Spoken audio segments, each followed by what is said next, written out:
n'est pas des moutons, reprenons le contrôle de nos données. Un podcast Oxybox, animé par Damien Douany et François-Hénolphe Faujas, CEO d'Oxybox. Vous faites peut-être partie de ces utilisateurs qui ont décidé en janvier de cette année de dire trop c'est trop, et vous êtes parti en claquant la porte de WhatsApp pour rejoindre un monde que vous espériez meilleur pour vos données personnelles, mais peut-être êtes-vous tombé dans un nouveau piège. Bonjour et bienvenue pour ce nouveau numéro d'On n'est pas des moutons, le podcast qui parle de la confiance numérique et qui décrypte les manières de reprendre le contrôle de nos données. À mes côtés, François-Hénolphe Faujas, président d'Oxybox, bonjour. Bonjour.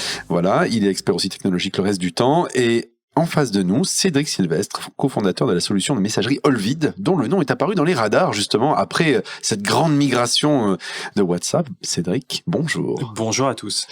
Cédric, on va commencer par parler d'Olvid. Alors effectivement, Olvid, on a vu apparaître ce nom d'un seul coup, même si c'est pas nouveau. C'est quoi Olvid ? Alors Olvid, c'est une messagerie instantanée qui ressemble terriblement à toutes les autres. Mais évidemment, il y a une différence qui est fondée sur un modèle de sécurité complètement différent. Donc ce qu'il faut retenir, c'est que Olvid est une messagerie instantanée dont la sécurité ne repose plus sur les serveurs. Donc ça change absolument tout. Ça veut dire que vous n'avez plus quelque part sur la planète un serveur qu'il suffirait de hacker ou de maîtriser pour prendre connaissance des messages ou des informations qui sont échangées via Olvid.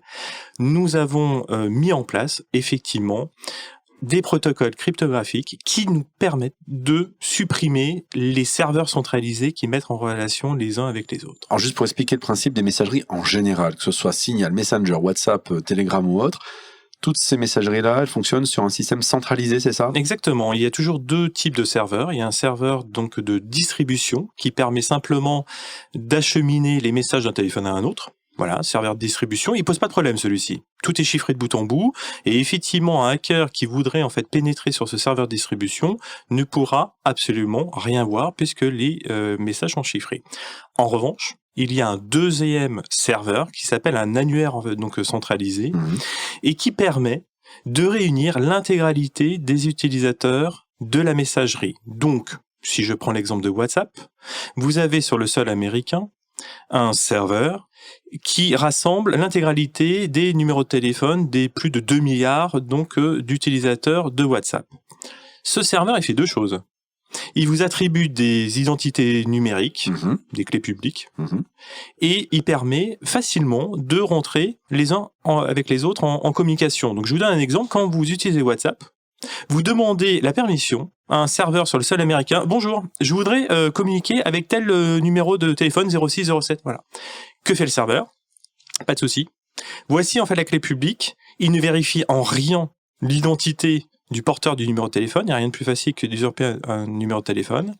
Et donc, nous sommes en train de dire que vous pouvez ensuite faire du chiffrement de bout en bout extrêmement confidentiel avec une personne dont vous n'êtes absolument pas sûr de l'identité.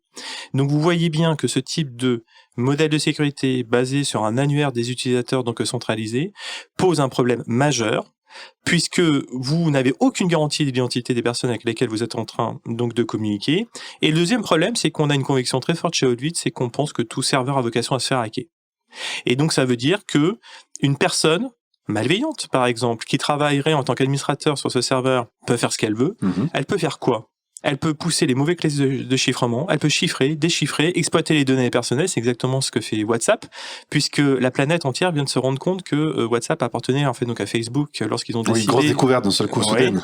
Mais ça permet en fait d'évangéliser et de faire prendre conscience en fait donc aux gens que dans cet écosystème justement des messageries instantanées, il y a des modèles économiques qui sont évidemment basés sur l'exploitation donc des données. Il est évident que WhatsApp qui récupère quelques métadonnées pour les déverser dans le flot de Facebook permet donc évidemment ensuite d'exploiter des datas à l'insu des clients, c'est ce qu'ils faisaient jusqu'à présent.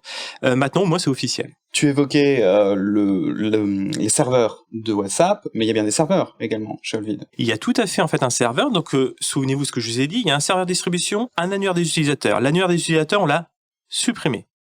Il reste juste un serveur de distribution qui, si je caricature, est un passe-plat. C'est-à-dire qu'une personne qui prendrait contrôle de notre serveur ne verrait absolument rien passer puisque tout est absolument chiffré, les données, les métadonnées. Alors, genre, juste pour bien comprendre comment se passe le tour de magie, comment ça fonctionne, comment on se met en relation ? Alors, c'est très simple. Le tour de magie, dites-vous bien que si l'utilisateur ne fait rien, c'est que quelque part, il y a un serveur, un individu, un éditeur, un opérateur télécommunication, en fait, peu importe, un tiers, qui va faire le travail à votre place. Donc nous, on a supprimé l'annuaire des utilisateurs. Donc ça veut dire que quand vous téléchargez Allvid, il y a une version gratuite sur les stores, vous avez un carnet de contact qui est vide. Pourquoi ? Il n'y a pas d'annuaire, on ne vous pousse aucun annuaire. Vous ne savez pas qui utilise Allvid. Donc il faut recréer l'annuaire. Exactement, vous allez constituer votre annuaire et c'est vous-même qui allez le faire. Et la révolution, c'est que vous allez vous-même vérifier l'identité des interlocuteurs avec lesquels vous voulez rentrer en communication. D'accord. Donc, qu'est-ce qui se passe très rapidement ? Vous téléchargez en fait nos Allvid, vous retrouvez donc avec une application. On vous demande de rentrer un nom, un prénom, vous rentrez ce que vous voulez, de toute façon tout reste en local sur le téléphone. Et ensuite, vous avez un énorme bouton plus. Vous cliquez dessus. Et vous allez envoyer des invitations avec les gens avec lesquels vous voulez communiquer. Et en moins de 30 secondes, vous allez créer un échange sécurisé entre deux individus. Et la révolution technologique, elle est là. C'est la première fois qu'on peut créer un canal authentique sécurisé entre deux individus sans faire confiance à qui que ce soit ou à quoi que ce soit. On fait pas confiance à un tiers de confiance. Donc c'est une logique de pair à pair ? C'est deux personnes donc à personne. À un moment, on va vous demander simplement d'échanger un code de 4 chiffres. Ce code de 4 chiffres, il faut être sûr de l'identité de la personne avec laquelle vous l'échangez.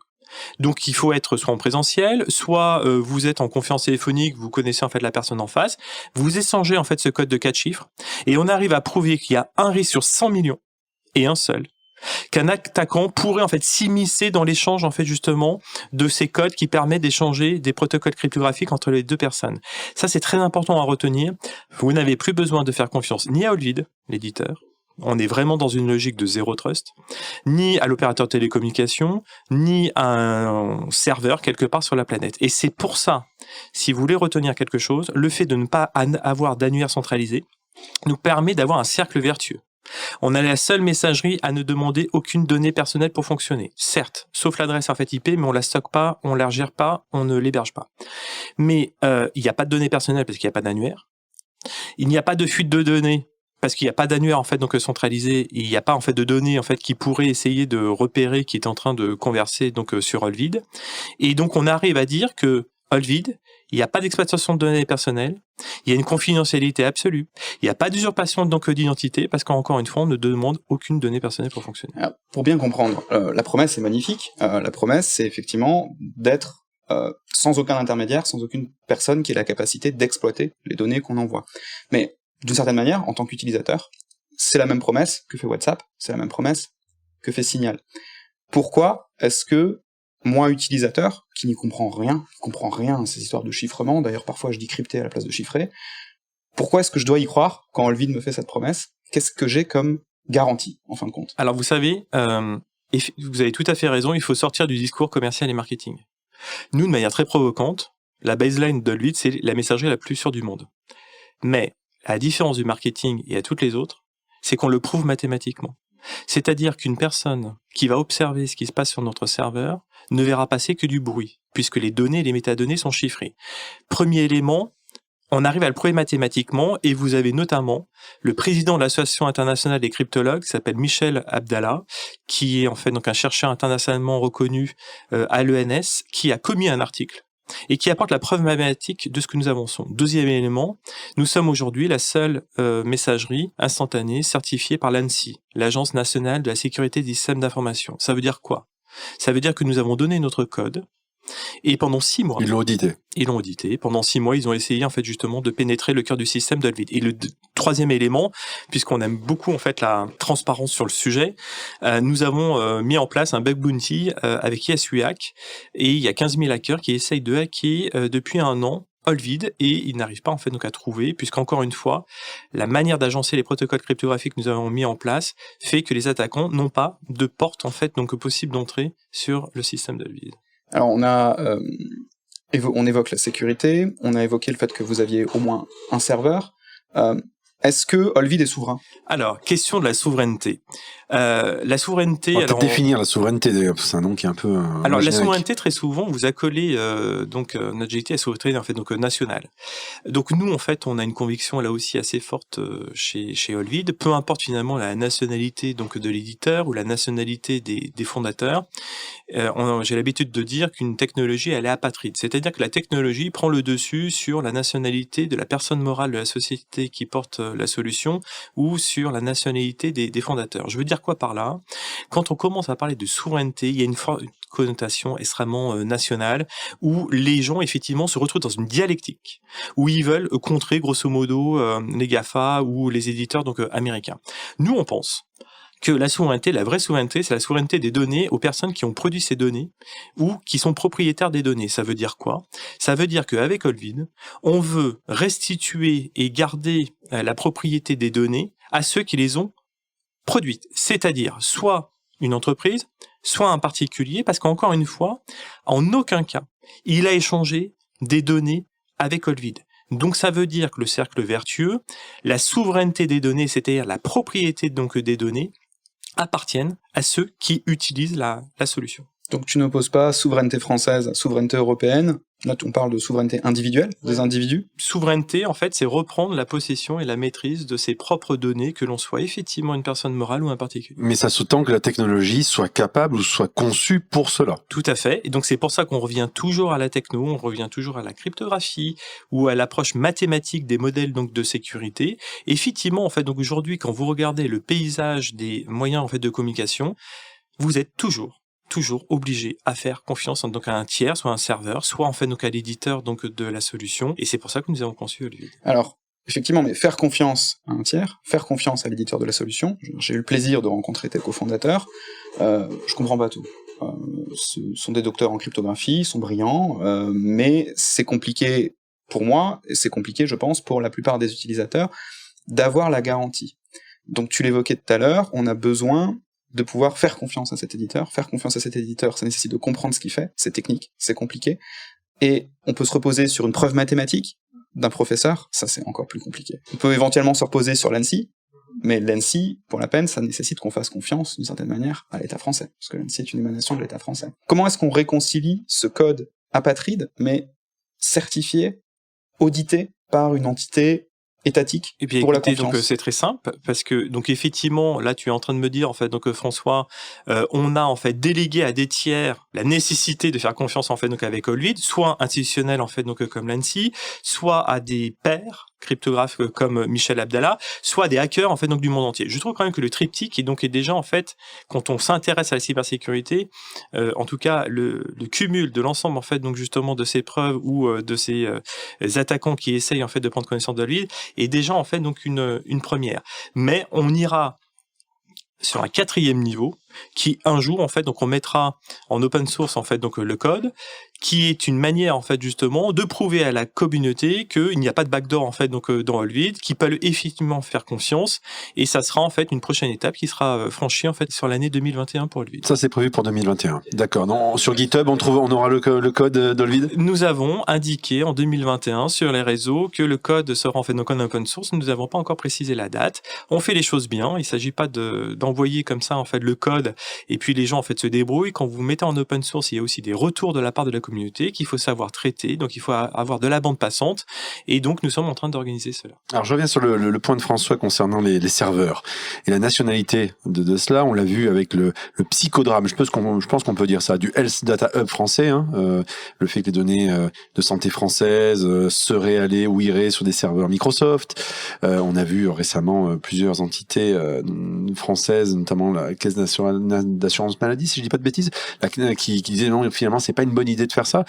Globalement, le problème, ce que j'entends, c'est finalement c'est pas forcément la nationalité des serveurs. Pourtant, il y a quand même des questions en termes de on va dire de Cloud Act ou autre qui font que certaines données peuvent éventuellement être récupérées quand même par des pays à l'étranger. Alors soyons précis, quand je disais c'est pas la nationalité des serveurs, nous c'est notre modèle de sécurité et on pense en fait que c'est le meilleur en fait justement en fait donc au monde parce qu'on se pose plus de ces questions-là.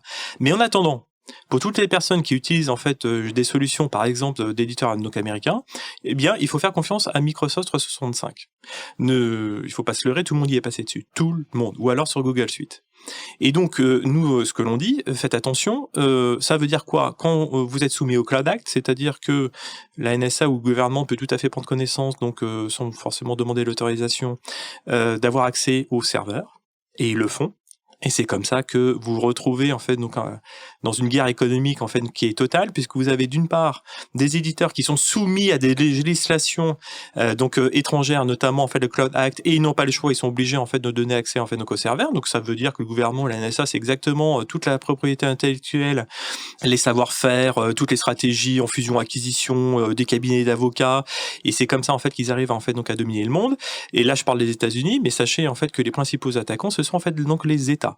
Donc quand vous êtes en train d'utiliser des solutions sur lesquelles vous devez fonder une confiance sur l'éditeur, sachez que là l'éditeur il est soumis à une législation de son pays sur lequel en fait il a fondé sa personne morale.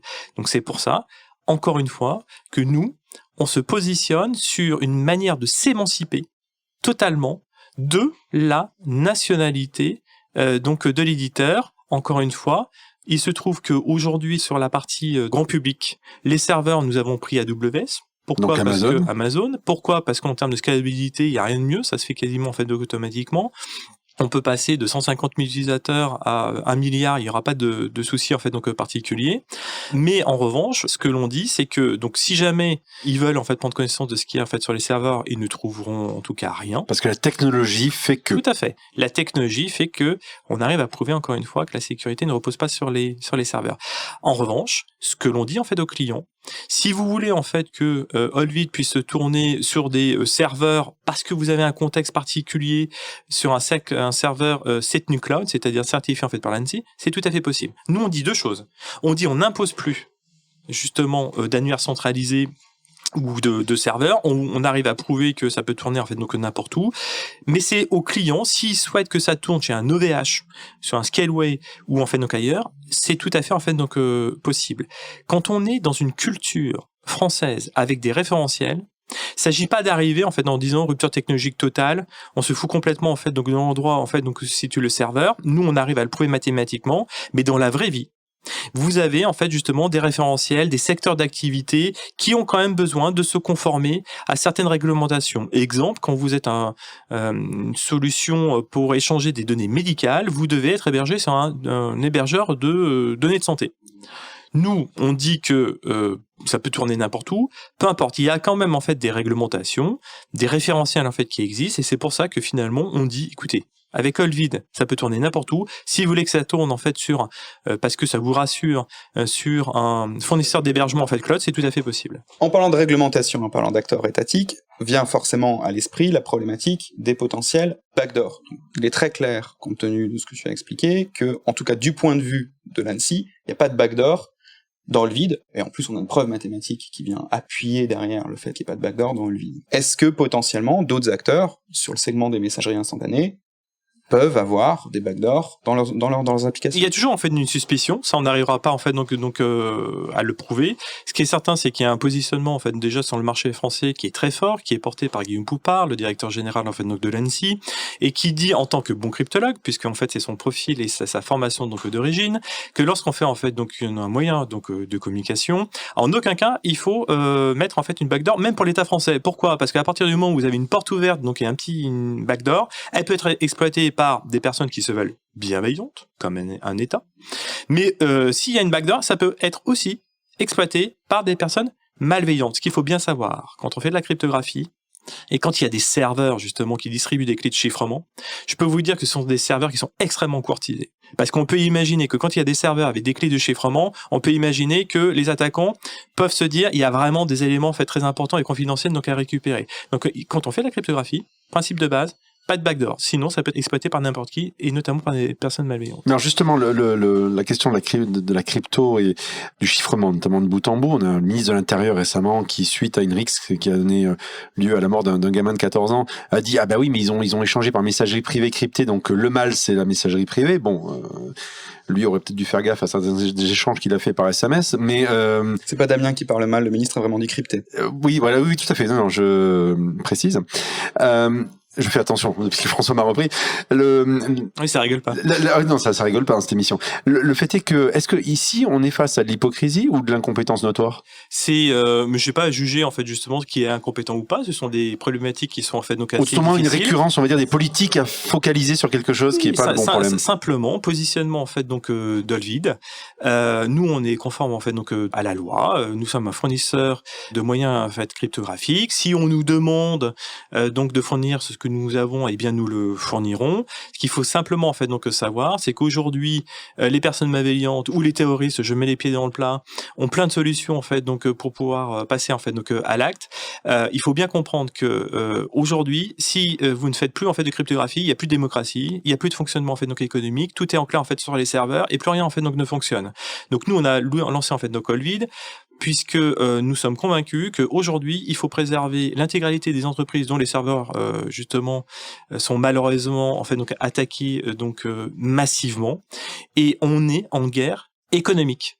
L'ANSSI le dit régulièrement. Nous sommes en guerre économique. Les principaux attaquants, ce sont les États. Même les alliés peuvent tout à fait en fait observer en fait ce qui se passe sur certains serveurs.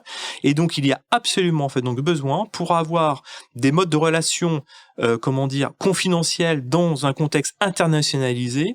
Il faut absolument en fait donc des moyens pour protéger en fait les individus ou les entreprises pour pouvoir communiquer. Alors, on est tous convaincus de ça autour de la table. Je pense que c'est une certitude. On peut pour rebondir sur la phrase du ministre, on peut s'alarmer qu'en plus elle arrive moins d'une semaine après les annonces du chef de l'État, Emmanuel Macron, sur le concernant la cybersécurité, voilà. Et en fin de compte une priorité industrielle qui est annoncée et une ambition qui est affichée pour la cybersécurité. Donc c'est une jouer sur les erreur forte. Jouer sur les peurs, c'est toujours quelque chose qui fonctionne bien en général. En parlant de peur, justement, on va reparler de WhatsApp, parce que j'en parlais en introduction. D'après des chiffres de la Commission des Affaires intérieures du Parlement britannique, lors des 3 premières semaines de janvier, Signal a gagné 7,5 millions d'utilisateurs, Telegram 25 millions. On imagine que dans les deux cas, c'est fait au détriment de WhatsApp. Vous en avez gagné combien, vous, Olivier ? Nous, on a multiplié par 10. En fait, dans la toute transparence, aujourd'hui, on a 30 000 utilisateurs quotidiens. Mais soyons très précis là-dessus. La stratégie en fait d'Olvid, c'est de laisser en fait en gratuit la messagerie en gros pour la population en fait française.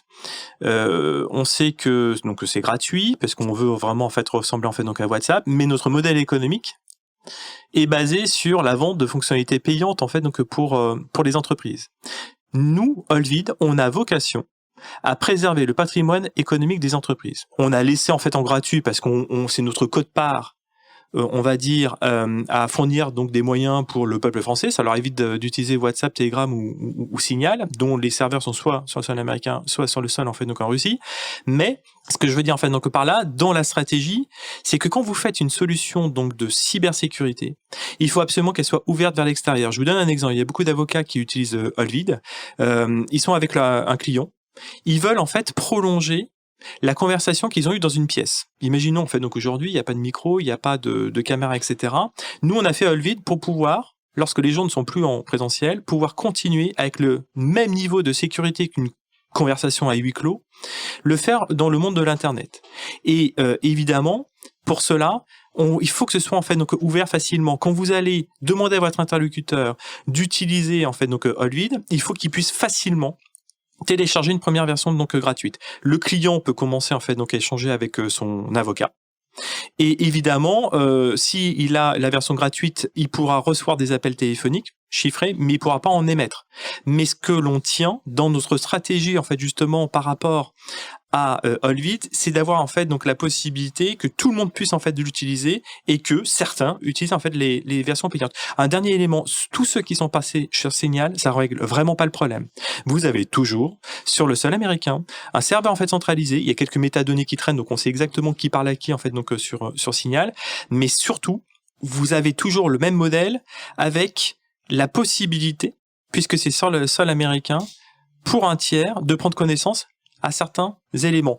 La seule différence avec Signal, c'est que vous dites, ok, Signal, c'est une fondation. Donc on peut imaginer que ce ne sont pas les méchants en fait donc de WhatsApp, qui ne sont pas en train d'exploiter les données personnelles. Mais qui dit qu'un jour, Vous n'aurez pas en fait quelqu'un en fait justement chez l'éditeur qui peut péter les plombs ou aller récupérer des informations. Même une fondation a besoin ça. D'un modèle économique. C'est pour ça que il faut toujours avoir une approche mathématique, cryptographique en fait donc des choses et qui garantit mathématiquement que vous pouvez faire confiance dans la solution et non pas à une fondation qui, par défaut et par philosophie, pourrait vous apporter cette sécurité, mais ça, vous pouvez pas le prouver mathématiquement. La nature humaine reste ce qu'elle est. Alors, je vais revenir sur la question de la souveraineté. Tout à l'heure, on disait que la souveraineté, elle est pas française, elle est pas européenne. La souveraineté, en fin de compte, elle est individuelle, elle est sur la possibilité de gouverner ces données. En revanche, tu viens de dire que Olvid voulait protéger le patrimoine numérique français. Donc, pas de souveraineté française, mais un patriotisme. Mais il faut bien commencer par quelque chose. C'est ça qui a fait que le MEDEF vous a choisi d'ailleurs. Mais en fait, le MEDEF ou d'autres, nous, on n'a pas de religion, on fait pas de politique. Ce que l'on dit, c'est que quand on lance en fait une société dite commerciale, il faut bien commencer à avoir des clients. Et il se trouve que là, oui, nous sommes situés en fait donc à Paris et que les premiers clients sont français.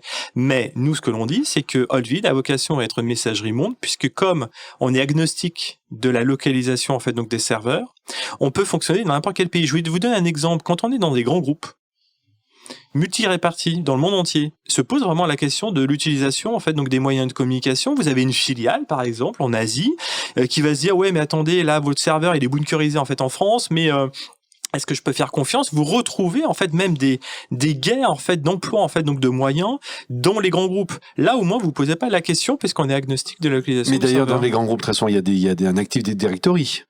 Alors tout à fait. Comment on fait cohabiter cette notion de sécurité, de pas avoir de volonté d'avoir un serveur d'adresse et à la fois quand même l'existant dans les entreprises. Mais c'est très simple. Je vais juste faire une petite parenthèse pour un peu définir Active Directory pour nos auditeurs.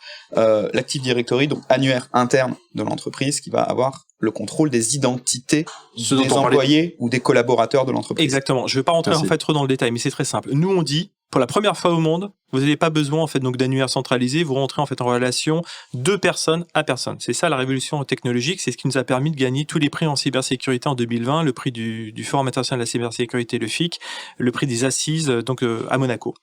Je reviens sur le positionnement. Nous on dit on vous impose rien. En revanche, dans les entreprises, quand vous devez déployer par exemple Olvid auprès de 1000 personnes, vous n'allez pas demander à 1000 personnes de s'auto-échanger en fait des codes de 4 chiffres. Ouais. Ça n'a aucun sens, ça prend trop de temps évidemment, et puis surtout ça n'a aucun intérêt. Allez demander à Gérard le commercial en fait donc à Marseille, tiens je vais échanger en fait de manière sécuritaire alors que vous l'avez jamais vu. C'est là que l'on dit que vous avez la possibilité de vous appuyer sur votre annuaire, mais attention. On le fait en travaillant avec les équipes techniques de l'ANSSI. Je ne veux pas rentrer trop dans la détail, mais on ne se sert de cet annuaire que pour s'authentifier. C'est-à-dire que au démarrage, l'idée en fait c'est d'avoir directement dans vos carnets d'adresses les 1000 en fait personnes qui appartiennent à votre entreprise. On le fait que pour s'authentifier. Imaginons qu'il y ait une attaque informatique, que l'Active Directory, il faut vite le couper. Vous pourrez continuer en fait à communiquer en fait donc avec Olvid parce que les canaux ont déjà été créés. En revanche, vous ne passerez plus par l'AD pour rentrer en relation avec des nouvelles personnes. Mais là, il y a un échange de 4 chiffres en fait qui est possible. Donc c'est très important en termes de stratégie de dire que on veut le meilleur des deux mondes. On veut la possibilité en moins de 30 secondes, de rentrer en relation sans faire confiance à qui que ce soit. Pas besoin d'aller créer des comptes avec des logins, des mots de passe, des niveaux de sécurité de mots de passe qui sont jamais suffisants. Vous savez que 95% des fuites de données interviennent quand vous communiquez avec l'extérieur. Les attaquants ciblent toujours le maillon en fait le plus faible. Pourquoi? Parce que il y a des solutions de gestion de compte, des logins de mots de passe qui ne sont pas suffisants en termes de sécurité. Donc on veut avoir la possibilité d'échanger facilement et en entreprise, il y a la possibilité de déployer vers l'annuaire des utilisateurs qui ne sert, encore une fois, que pour s'authentifier en fait donc au départ. Donc si l'Active Directory, le serveur Active Directory est par exemple corrompu à cause d'un ransomware, on va pouvoir continuer à échanger de manière sécurisée tout à fait avec Olvid. Ça rentre dans une stratégie de cyber-résilience. Exactement, vous coupez l'annuaire. Et aujourd'hui, plutôt que d'utiliser WhatsApp et Gmail, parce qu'il ne faut pas se leurrer, quand vous avez une attaque informatique, le seul moyen de communication sont des moyens en fait privés, c'est-à-dire que tout le monde utilise sa boîte Gmail ou WhatsApp. Là, vous pouvez continuer à communiquer via Olvid. Juste un dernier point sur WhatsApp, justement, lors de la fuite des utilisateurs, ils ont commis un petit papier qu'ils ont publié absolument partout, qui explique qu'en gros, WhatsApp ne voit pas les messages, que c'est crypté de bout en bout, qu'ils ne partagent rien avec Facebook. C'est chiffré, pardon. Merci François. Non, mais je vais y arriver au bout de 10 émissions. Deuxième rappel, ou troisième. C'est le premier. Non, ça c'est le premier. Là, le précédent, c'était le ministre de l'Intérieur. Donc très clairement, ils disent qu'en gros, ils ne partagent rien. On est d'accord que là, aujourd'hui, aujourd'hui, tout ça, c'est du security washing, que ce soit WhatsApp ou qui que ce soit d'autre qui aujourd'hui utilise ces arguments-là. Ils récupèrent en fait donc des métadonnées, ils savent qui parle à qui, en fait donc à quelle heure, à quelle fréquence. Ils ont accès à beaucoup en fait donc d'informations qui sont extrêmement en fait donc sensibles. Je vous donne un exemple. Si vous passez votre temps à parler en fait justement dans le cadre d'une fusion-acquisition en fait donc futur avec un certain nombre d'interlocuteurs, vous allez pouvoir en fait avoir pas mal d'informations sur ce qui peut éventuellement se tramer. Pour compléter cette réponse, en fait, il y a la notion de chiffrement de bout en bout, end-to-end encryption en anglais.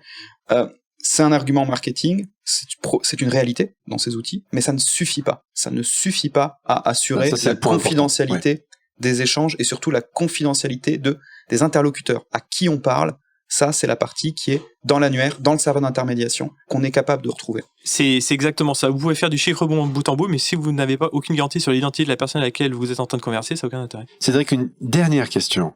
Parce que le temps passe vite et on est en bonne compagnie. Comment on peut scorer la confiance d'un éditeur, dans un éditeur finalement? Parce que c'est ça l'avenir. C'est la question de la confiance qu'on peut avoir dans l'éditeur. C'est le zero trust. C'est-à-dire qu'il y a un marché qui est en train de se développer, où grosso modo, on va demander aux personnes plutôt que de se connecter directement en fait donc à un serveur, en fait donc un site internet, et ensuite de s'authentifier.